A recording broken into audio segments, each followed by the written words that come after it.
Well, we have a non-binary looking individual, a fake microphone, a laptop, and a highly caffeinated chocolate milk beverage whose only purpose here tonight is to ruin my makeup. It's gonna be a good video essay, folks.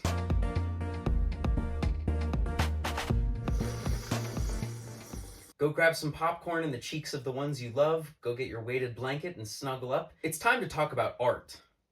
Art makes life worth living, and I like art. You should like art too. If you don't like art, you're missing out. Get up on the wave. I have to talk fast because I'm locked in a shipping container in the middle of the desert, and every minute that I spend in here is 1 minute closer to death that I come. Did you know that some people don't know that PowerPoints are fucking art? Some people haven't come around and realized that PowerPoints can be done as art in and of themselves. They have not yet fully realized the truth of the glory of the full potential of PowerPoint.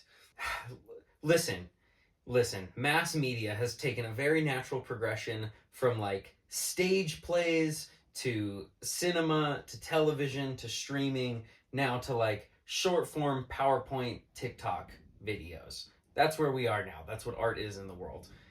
You can't beat them, just join them. Everyone, if you haven't tried to commodify your very existence, you're missing out. You could be trying to commodify your very existence. Get up on the wave. I've seen PowerPoints given at parties just for fun. I've seen PowerPoints performed live for the price of a ticket at a venue. PowerPoints are art, and people are doing them like art, and they're being shared like art. They happen the way that art happens. So this is my PowerPoint art. Oh god, I'm so bad at this. I hate myself. There's already bugs in my caffeinated chocolate milk beverage. This is a big problem. Let's get into the nitty-gritty of this video essay. What's it going to be about besides a very sweaty, queer, bald ex-Mormon? Clearly this is a video essay. Clearly we all know why we're here.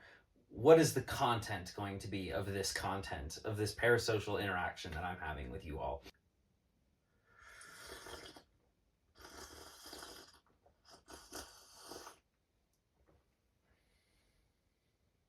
I'm going to ramble, I'm going to rant, you're going to hear some takes, good, hot, cold, I don't know. You're just going to hear them, I'm going to say them, and by the end of it, there's going to be 3 parts to this video. There's going to be 3 parts. Part 1 is going to be A Hunger Artist by Franz Kafka.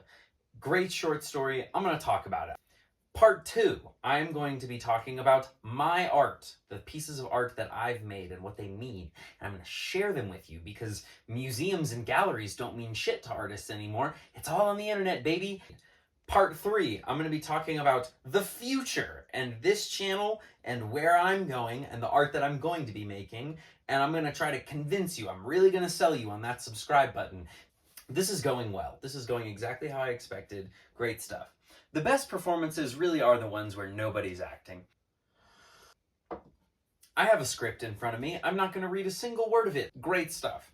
Every once in a while, I'm just going to throw in some random little clips of other things that I was filming and doing so that you can see what videos I almost made instead of the one that you're watching right now. I'm quite certain that whatever video you're watching right now, it's not at all like the video that I intended to make when I stepped into the world saying to myself, I'm going to make a YouTube video. I know that because look at this chair. Look at this chair that I built. This chair didn't turn out how I wanted it to turn out. I had very different intentions for this chair, but I did come up with the idea for it and then execute it, and it turned out all right, and it holds my weight, and it's a chair. Let's move on to part 1. Let's go on to part 1. It's time for part 1 up in this motherfucker. If you like the ending of things, pause right now. Right this very moment, and go read A Hunger Artist by Franz Kafka. You've heard the phrase starving artist before.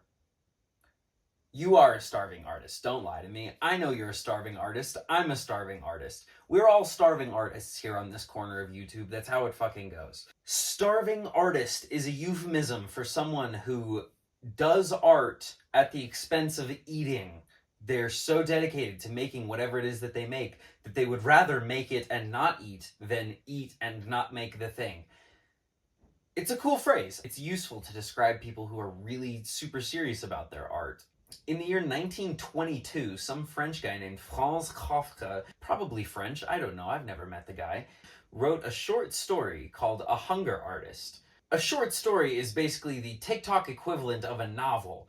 Take a book with several pages, many of them, and shrink it down until it's only about 5 pages. That's the kind of short story that we're looking at here today. But go read it. It's a great one.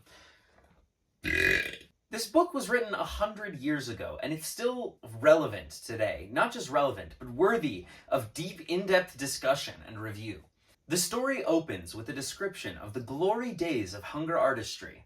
I assume this story takes place roughly in the 1920s. That's when it was written, and they do make reference to like electric flashlights, but they use language that's kind of old-timey. Our story follows one protagonist, but there are many in this world in the glory days of hunger artistry. Which I will say, the very beginning of the book opens by saying that hunger artistry is losing popularity and becoming less exciting compared to what it once was. In Kafka's book, hunger art is the act of literally sitting in a cage in public and not eating food. You just sit there and you starve. You hunger for the people. People fucking love this shit. People are all about this art form.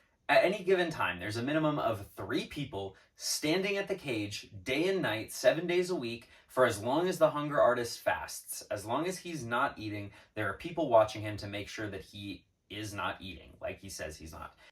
He still has doubters. He has his haters and his trolls. See, this book is relevant. It was written 100 years ago, and it has haters and trolls in it. It describes an art form where the reciprocal behavior between the artist and the troll is a fundamental part of the art. Weird, I don't know of any other art forms like that. But our artist, our protagonist, he knows that he's a good artist, he's perfect, and he never cheats. He fasts for as long as he can, which there's a finite amount of time that is set for hunger artists that they cannot fast beyond. And it's 40 days because these fools love the Bible. No, I'm just kidding. It's because of capitalism. It's because people lose interest after 40 days and it doesn't make as much money for the state. So of course, the state is going to cap it at the most profitable amount of time. Anyways, our protagonist, he can go more than 40 days without food. He knows he can go more than 40 days and he wants to, but he obeys the legal limits. He goes through with all the ceremonies and the rites and rituals and whatnot, as he is supposed to. There's an impresario who's key to the whole ceremonial aspect of this art form. It's a very public display, a very public thing. Crowds come, they gather, they watch, they cheer, they sing, some boo. It's a great time. Like I said, the haters are an integral part of the experience. So anyways, we have a protagonist. He's in his glory days. He's doing well. Lots of attention, making money. He didn't even need a manager to take care of his finances for him. He just did his art and people loved it. The children loved seeing a starving man. The adults loved the pomp and circumstance of it all. Great times had by the village folk. As the book is telling us about the glory days, we get to hear a description of one of these end-of-fast rituals.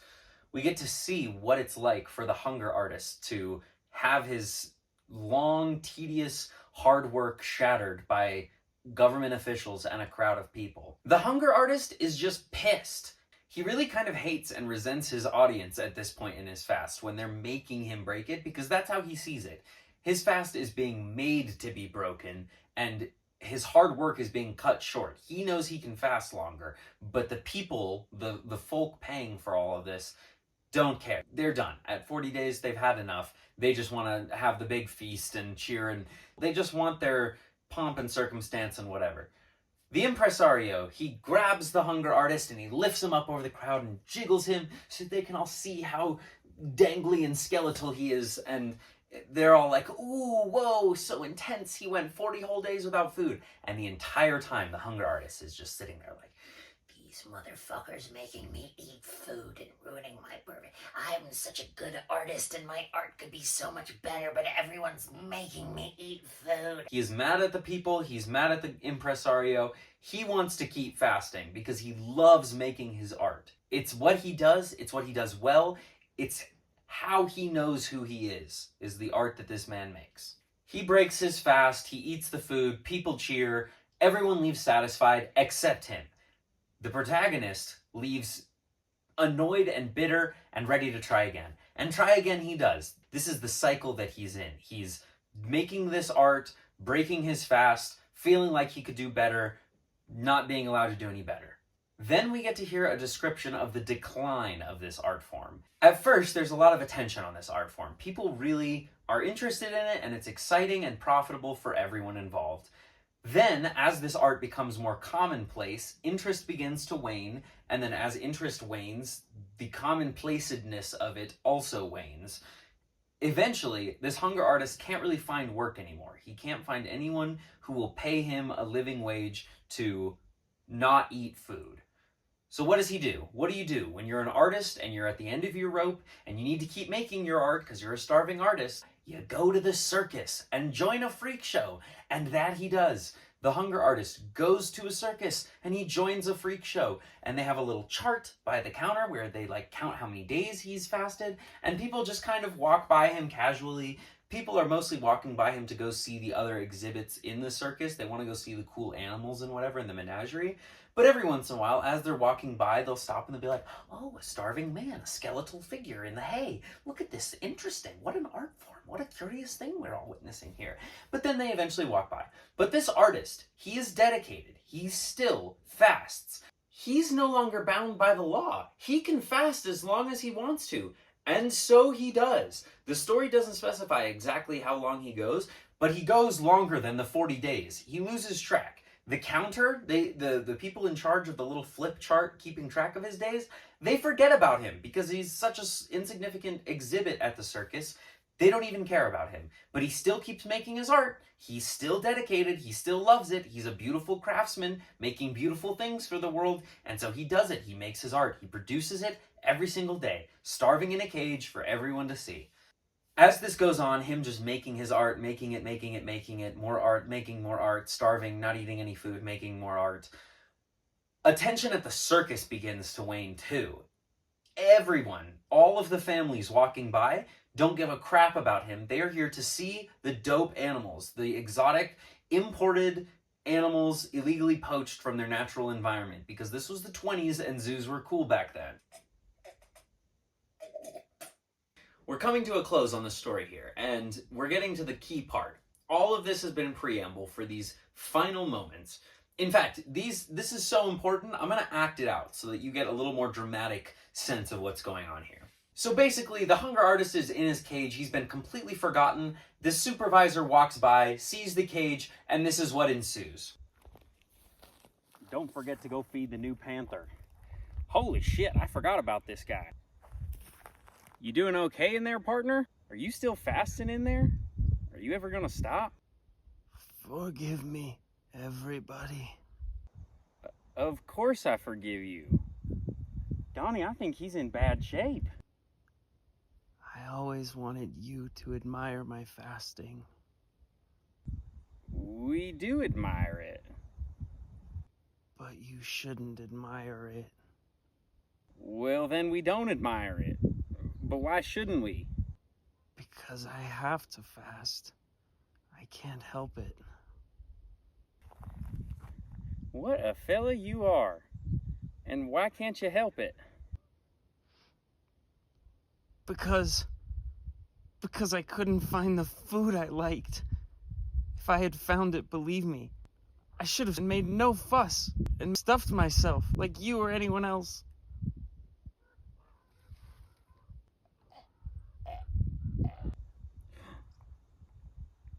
I'll be damned, I think he's dead. Hey, Donnie, bring that panther over here. We got a new cage opening up. And then I swear to Jesus the Christ of Nazareth, they throw out his body, replace it with a live, vibrant panther, and then the story concludes with a couple sentences talking about how people love to watch the panther eat giant slabs of raw meat. That's it. That's the story. Man makes art. He loves it so much that he does it over everything else available to him to do. And then in the end, he dies miserable in the bottom of a cage because he never found a piece of food that he liked.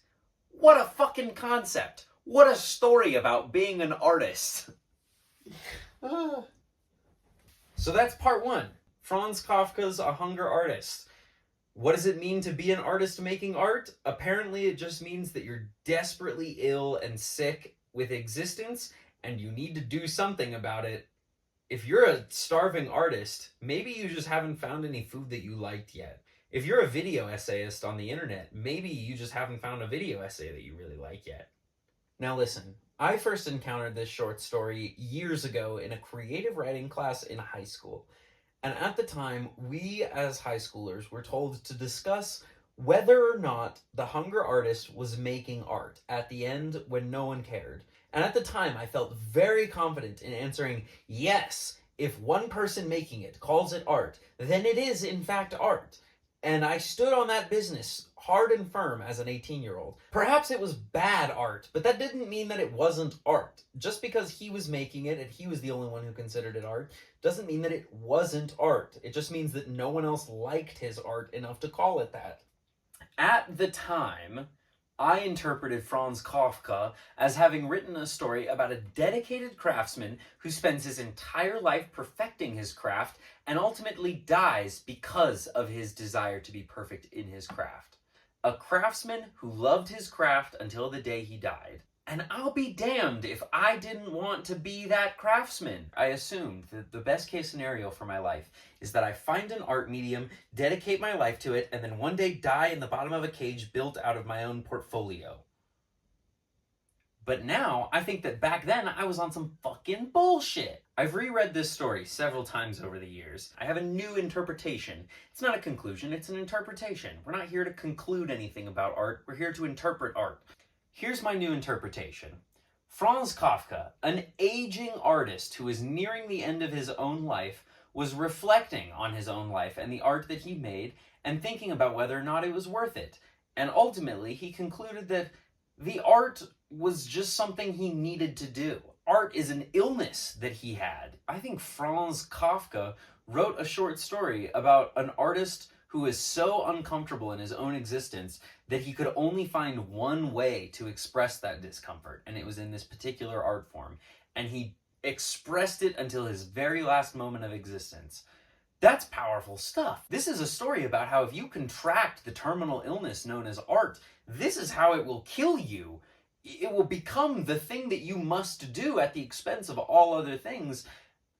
How horrible, how terrible, and how terrifying. Why is this wooden microphone here? Is it because I wanted to make a wooden microphone to be cute and for the aesthetic? Is it because I would die if I wasn't making art and making things out of wood? Is that why I made this wooden microphone? God damn it, Franz Kafka! Who do you think you are, calling me out 102 years in advance? So, there are the two conflicting interpretations of this short story that I have.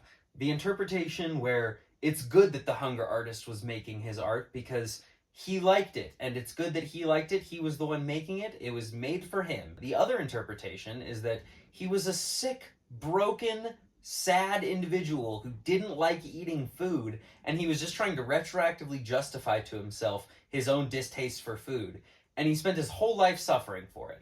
I don't know which one of those interpretations is better. I leave it up to you to decide. So that's part one. Very demure, very hot here in this desert box that I'm sitting in. Very cutesy. We love it. We stan. So now on to part two. Part two, where I'm going to talk about myself. I talked about someone else's art. Get ready for the part where I talk about myself. And boom. Did I transition? Did it work? Did I do a transition to the next part? Is this effective storytelling? Alright, it's a costume change, bitch. You know what that means. Time for part two. It's time for something else. It's time for a PowerPoint about me. It's all about me now. Move out of the way, Franz. It's my turn. Alright, retroactivity. That's all that I want to drill down. Before we get too far into my own art, just think about how things change their meaning over time. Caffeinated chocolate milk, ladies and gentlemen. Get hyped.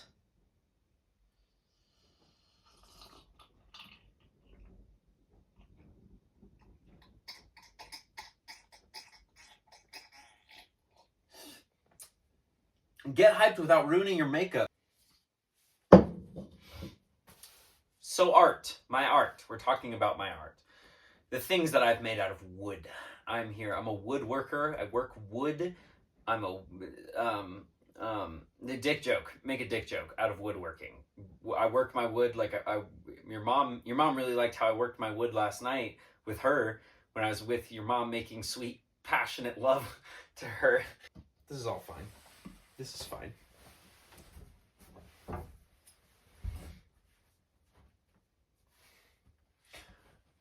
I know that you all are looking at me right now and going, yes, they're a queer video essayist. Nothing new. Nah, bitch. Nah. I've been on the internet since I was this tall, and I have never really put myself on it. This is me putting myself on the internet, and I'm not used to it. I don't like it. It's not natural for me. But fuck it. I'm an artist. This is how it works in the year 2024.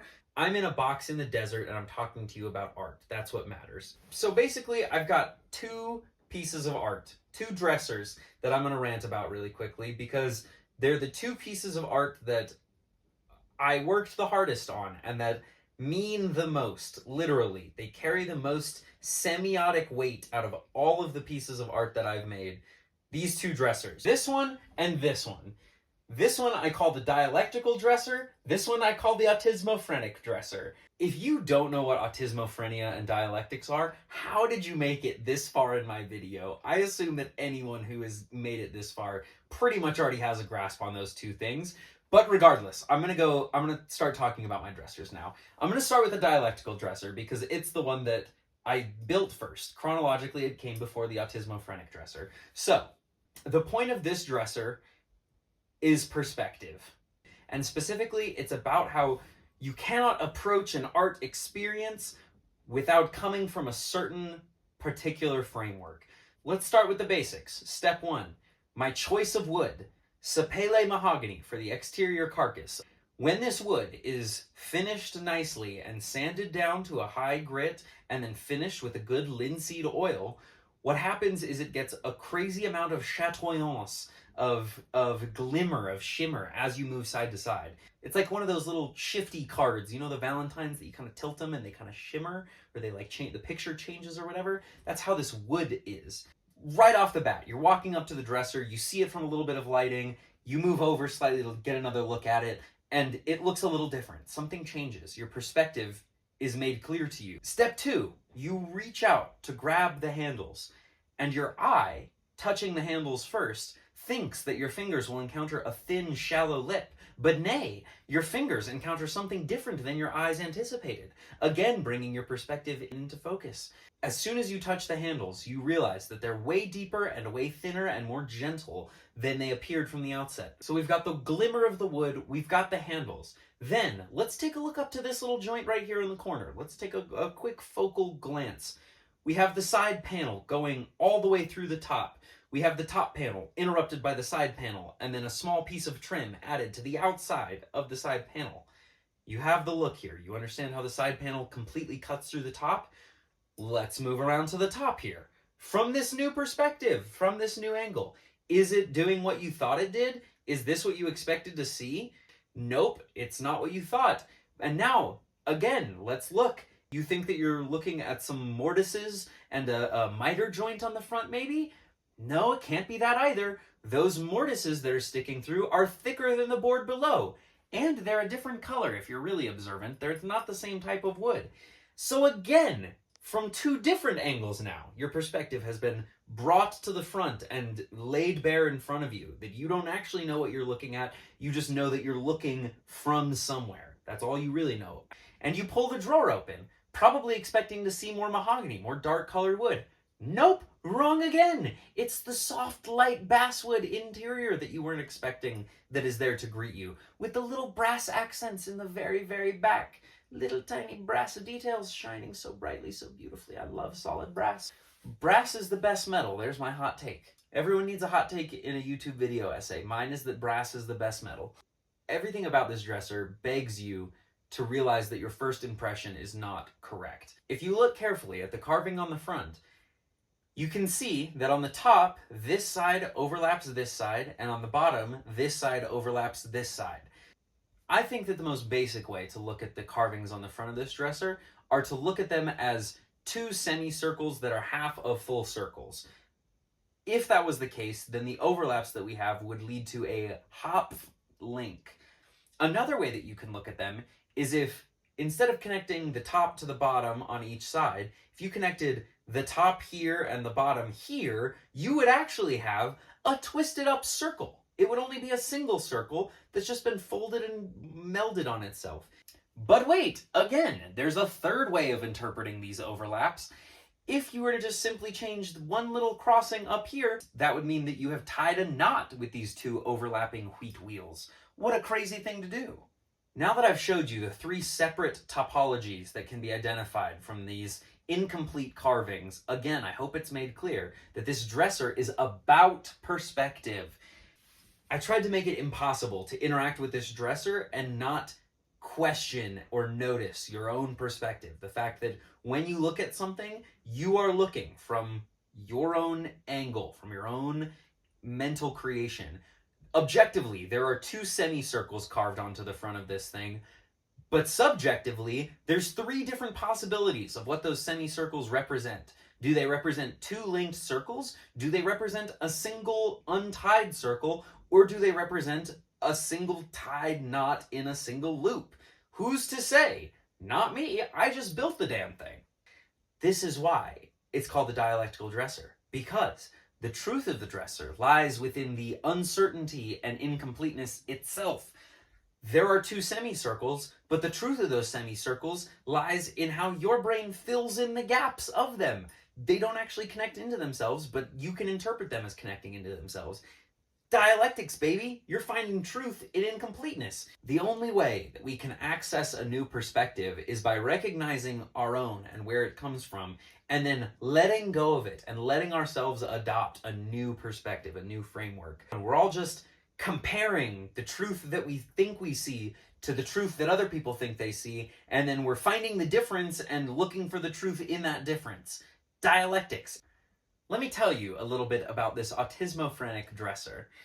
To start, we have Sapele Mahogany, Sorari, aka Tiet Rosewood, Blue-stained Doug Fir, Bird's Eye Whitewood, Rock Maple, Country Maple, Birch Ply, Cherry, Walnut, Redwood, White Oak, Knotty Alder, Sugar Pine, Poplar, dozens of trees, dozens of individual organisms, 17 species by my count, although don't go back and count how many I just said, because it's probably an incomplete list or my count was wrong. There's a lot of different species of wood. That's my point. There were a lot of actual objects that came together to build this particular piece of art, including but not limited to various woodshop scraps, residential construction framing members, an antique dresser, modern kitchen cabinets, an old smoker's smoking table from like the 1950s, a laundry room countertop that someone folded their laundry on, and even old woodworking projects of mine that I like scrapped together and then scrapped again into something new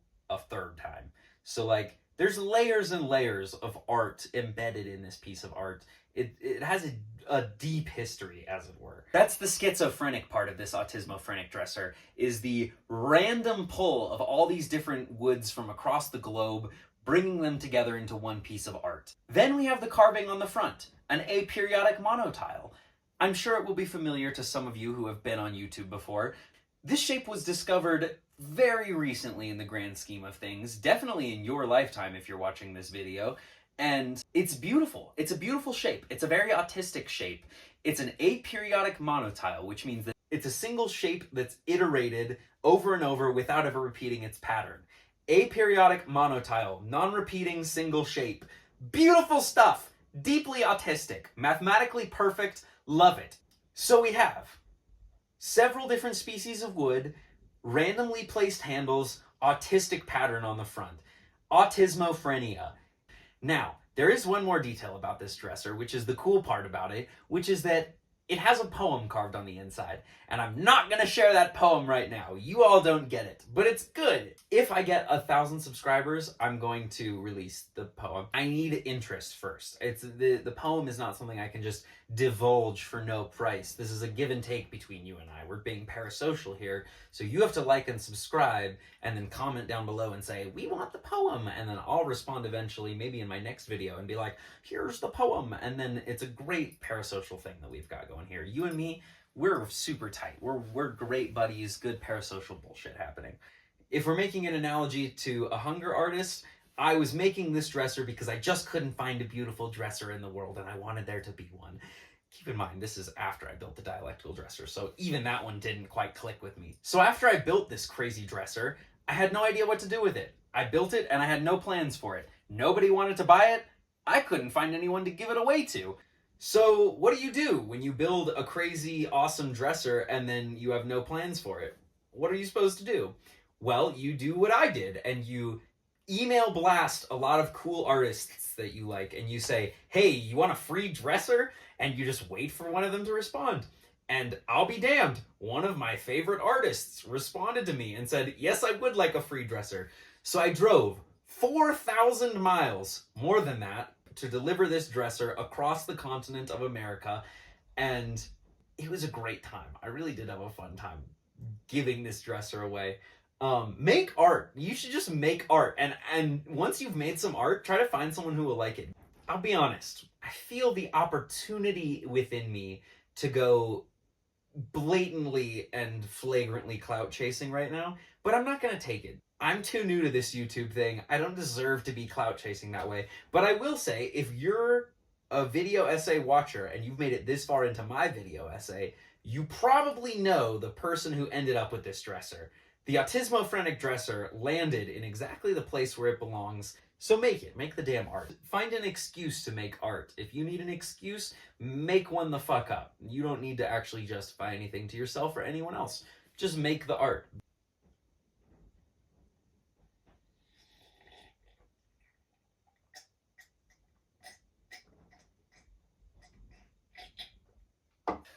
So yeah, that's the dialectical dresser and the autismophrenic dresser.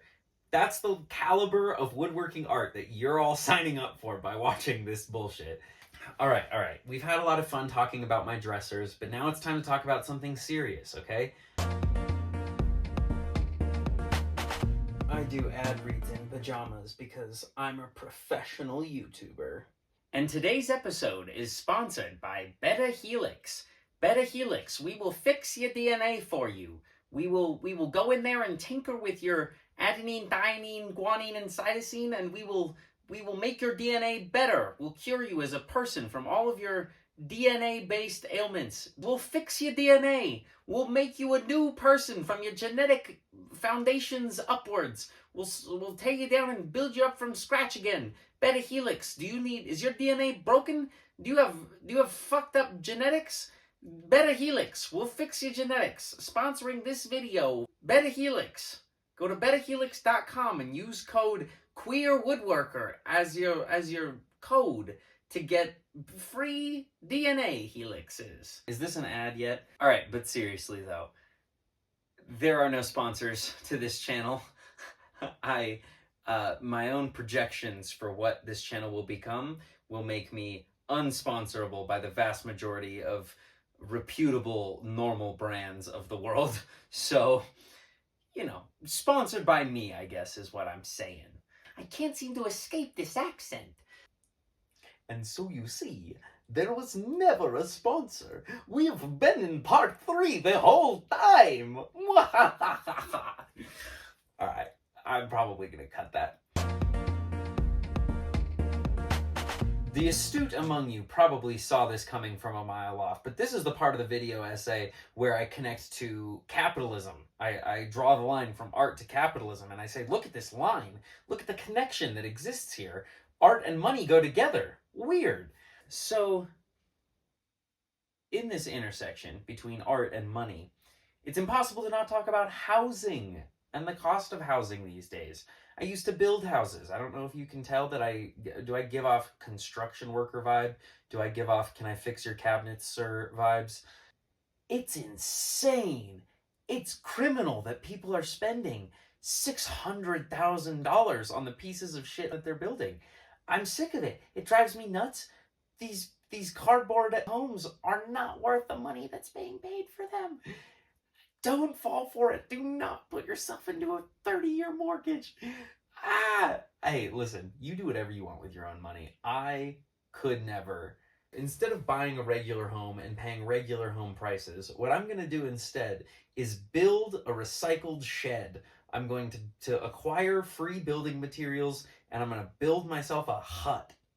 It's going to be shitty, and I think I would prefer to live in a shitty thing that's almost free than to live in a nice home with plumbing and a mortgage. In addition, there are more plans that I have besides just building a shanty shed for myself.